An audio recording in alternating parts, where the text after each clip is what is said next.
Bramall Lane is also the home of Sheffield United Women this season. How significant is this for women's football? Oh, it's massive. Obviously, to play at the main stadium and following on from the Euros, and you look at the games that were held at Bramall Lane. The amount of people of Sheffield that turned out for the games was, really big gates. So I think everybody took that in, and I think that I think for us it's important because we're part of the club. And I think it's a statement of intent by the club to say, we're all in this together, which is great. You just touched on the Euros then. Lots of matches and a semi-final at the Lane during the Women's Euros over the summer. Do you think this will attract more local people to come down and watch the women's football? Yeah, I'd like to think so. Yeah, I thought it came across really well, the Euros, to be honest with you. I think the people were taken back by the standard of football, if I'm honest. I thought the level was really good. I've been in it 2 or 3 years now, and I've seen it gradually get better and better each year. And I'm just talking about now the Championship and WSL, and obviously at the elite level, international level, it's starting to really take up speed. So I think it's a good product. I wouldn't judge it against the men's game. There's no point. It's elite in its own environment. That's how you've got to look at it. But it's good to watch. It's entertaining. How can women's football at this level capitalise on the legacy of the Women's Euros? Well, I think what they've got to do, I think at this moment in time, it's fresh in people's minds, and I think for particularly young girls that are, that are going through school years and, that want to play football and enjoy the game. It's been proven now that it's a sport for everybody. It's there for all. It's always should be like that. And I think that young girls coming through now see a realistic opportunity for them to go and play at elite level, and I think that's can only be good. Sophie Barker, former Blade, has just rejoined on loan. You coached her at Doncaster Bells 4 years ago. How nice is it to be reunited? Oh, she's a pain in the bum. Yeah, she's in my ear all the time, but I love her to bits. She's a character, she's a leader, all 5'2" of her, and she's a really good player. She's experienced, she knows the level. She's been promoted out of this division 2 or 3 times. Obviously played for my side at Doncaster Bells, and she's infectious. She makes other people want to win and want to play well and get on. So she's a great signing for us. You just mentioned about her being a leader. How key is that going to be if Sheffield United Women are to do well this season? Oh, massive. Yeah, listen, there should be no expectation on us as such, as a part-time side in predominantly a full-time league. But we proved last year, we took points of absolutely everybody apart from Liverpool.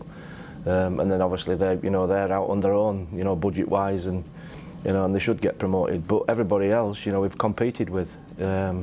I'm really excited about some of the young players we've got coming through. I think that's key.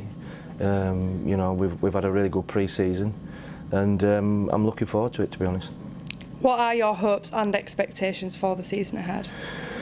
Well, I think at this point we're in a good place because there's no pressure on us. There should be no expectation on us really. But I like the look of us. I really do. I like the look of the young players that we've got. I've had them 2 years now. And there's 6 or 7 that make up our first team squad, and I really like the look of it. They've had me for 2 years as regards what I expect and my way of playing. We've got some really good seniors. We've recruited well. To say we've probably not got the pulling power of a big budget, but we've recruited well. And I think we're a decent side. I look at his pre-season results. You don't go to Man City and draw 1-1 if you're not a bad side. So the girls are cock-a-hoop. They're in a good place. They're looking forward to the Blackburn game, but it's a good league that we're in. So there's a lot of good sides in it. So it's a good test. Newsham, Francis Jones, Walters, Lord Mears all spent time at Blackburn. Are we expecting to see them play on Sunday? Oh yeah. The thing is, we've got quite a small squad, which is partly by design. Because I want all the girls to have a clear sight of the first team, and we've got these young players that make up the squad. So I think that they're all going to feature at some point or other through the season. I think all these young girls that that have come through the RTC that are in our squad now, they're going to get a real opportunity as well. So yeah, it's good. I was looking, and a lot of the girls have come through the RTC. How key is that, for the development of the players? Oh, it's massive because what they've got is our identity. They've got the identity of Sheffield United Football Club. You know, there should be light at the end of the tunnel for young players. It's always been my belief. You know, I had that when I was manager at Leeds United, brought young players through. No different here at Sheffield United with the women. And they relish the fact. You know, I mean, I see every day when I come and train on an evening, you know, there must be 15, 20 parents bringing these kids in. You know, and it's a real commitment for them. You know, and we've got a duty to sort of repay that, if you like, in such, you know, by giving these kids a chance. You mentioned about the Blackburn game a minute ago. What's the latest news on injuries? Anyone we're not going to be seeing on Sunday? Yeah, I mean, there's obviously one that I don't really want to mention because it's important. Do you know what I mean? But there's a chance she's not going to be fit. Obviously, Ellie Wilson's still out, which is quite key. She was really prominent last year for us. You know, other than that, Lara Miller's still coming back from her hamstring. Other than that, we're sort of pretty fit and ready to go. So we'll take a strong side. What do you know about your opponents, Blackburn Rovers? Well, Gemma Davison's done an absolutely fantastic job there. You know, and I saw a story there about developing some of the players that played in the Euros for England. I think. You know, at least 3 or 4 of the players that were around the squad. You know, Stanway was one of them, Ella Toon was another, and this story got missed. How? You know, this is a female coach that's elite. You know, and obviously she's been there 8 years now at Blackburn. She's done a fantastic job. You know, difficult circumstances. She's not got much to play with. You know, and they're there every year. You know, and they're a difficult side to play, but. You know, we know it'll be a tough game, but you know, the girls are really looking forward to it. Well, last time you played Rovers, you won 4-0. Can we expect another quite attacking performance? Yeah, I hope so. Yeah, I mean, we'll go and try and win every game.